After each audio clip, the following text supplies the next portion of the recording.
সবসময় তো রেঞ্জেরা রান্না করেই খায়, কিন্তু কখনো কখনো রান্নার হাতটা যদি বদল হয় খেতে কিন্তু দারুণ লাগে না? এরকম হলে কার না ভালো লাগে বলো? আজকে আমার শেফ হচ্ছে আমার হাজবেন্ড। ও বললো কি আজকে আমি মুরগি মাংস রান্না করবো। আমি বলছি, ঠিক আছে তুমি রান্না করো। আর ও যেইভাবে রান্না করে সেটাই তোমাদের সাথে একটুখানি শেয়ার করলাম। তো প্রথমে মাংসের মধ্যে স্বাদ মতো নুন, হলুদের গুঁড়ো আর দিয়ে দিল টক দই 4 চামচের মতো। তারপর জিরে গুঁড়ো, ধনে গুঁড়ো আর গরম মশলার গুঁড়ো সব কিছু দিয়ে ভালোভাবে মেখে রেখে দিয়েছিল 1 ঘন্টার জন্য। আর এখানে বাটার জন্য আদা, রসুন আর কাঁচা লঙ্কা নিয়ে নিয়েছে। আর ফোড়নে দিয়ে দিল এলাচ, দারচিনি, লবঙ্গ আর জিরে।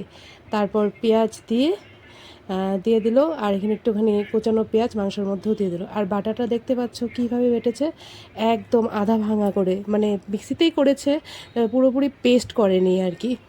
করে সুন্দর করে কিন্তু এই বাটাটাকে ভালো করে ভেজে নিয়েছে একদম সুন্দর করে।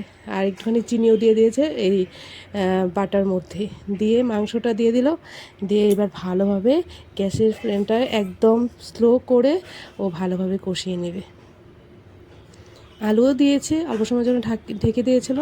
তারপর ঢাকনাটা তুললে আলুটাকে একদম সুন্দর করে মুচমুচে করে ভেজে রেখেছিল, সেই আলুটা দিয়ে দিল। দিয়ে একটু নেড়ে চেড়ে তারপর এর মধ্যে দিয়ে দিল অল্প একটু জল, বেশি জল দেয়নি, অল্প জলই দিল।